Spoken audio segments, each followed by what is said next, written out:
and I'm going to take a deep breath because, to be honest, I feel very emotional about this subject.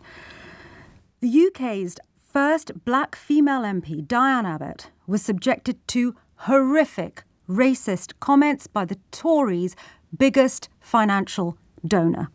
Frank Hester has not apologised for what he said. He simply apologised for being rude. Sunak won't return Hester's £10 million and has not ruled out taking more money from him. My question to you this hour: what does the way this whole story has unfolded tell you about UK politics now and its relationship to people of colour in this country? 0345 6060 973. The lines are open now.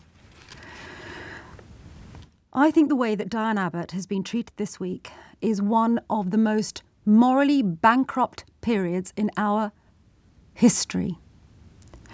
Frank Hester is the Tories' biggest donor. He's been exposed by The Guardian as making racist, misogynistic and violent remarks about the MP for Hackney North. He said, "You see Diane Abbott on TV, you just want to hate all black women because she's there. I don't hate all black women, but I think she should be shot." Those words are nothing less than chilling. Diane Abbott is Britain's first black female MP. She is central to the history of British politics and central to black history in this country. She is significant to every single person of colour in the UK. The Prime Minister, Rishi Sunak, a brown man, and yes, his colour is relevant on this occasion, took one full day to describe Hester's comments as racist. He claimed Hester has made a fulsome apology. That is untrue. Hester has apologised for being rude, his word, not racist. It is a disgrace that the Equalities Minister, Kemi Badenoch, a black woman, yes, her colour is relevant on this occasion, took almost as long as the PM to do the pathetic same.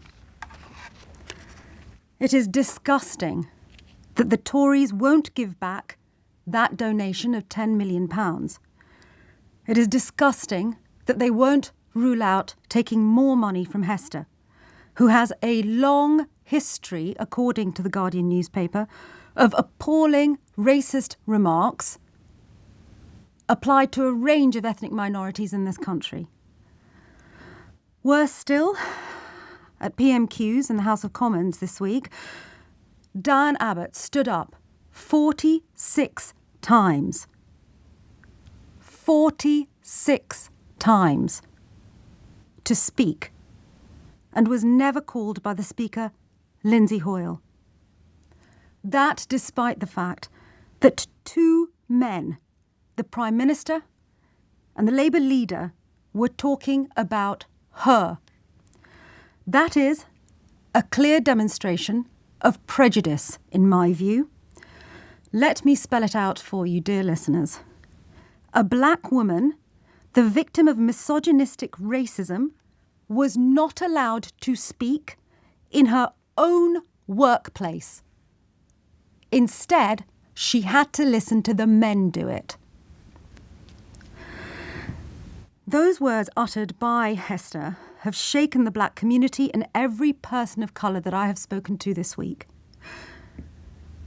We feel less safe. We feel less secure.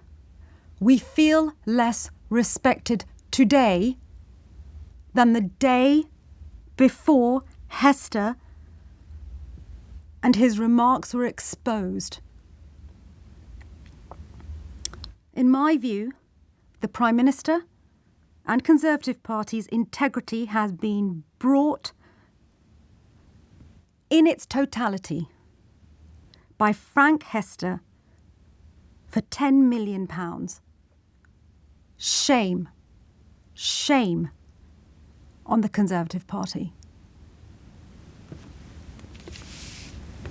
I will not escape the fact that Labour too has questions to answer, and we'll be doing a deep dive into that tomorrow. I'm sick of hearing people talking about Diane Abbott and not hearing from her. I can reassure you that I have reached out to her via her friends. The programme has placed a formal bid.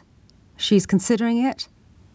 But if she's listening, she's very welcome to pick up the phone now, as are you, listeners of this show right now.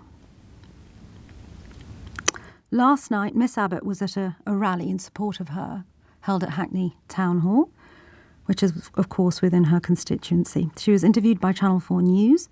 She said that she welcomed the public support. I feel very moved that so many people have come out at a very short notice. And it's given me a lot of strength after what has been a very difficult week.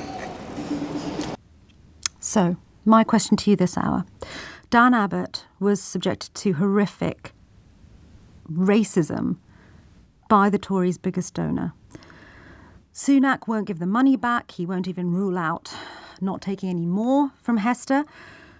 My question to you, after everything we have seen this week, the slowness to react, questions over Labour, Diane Abbott not being allowed to speak on her own behalf in her own workplace, what does all of this tell you about the way British politics treats people of colour?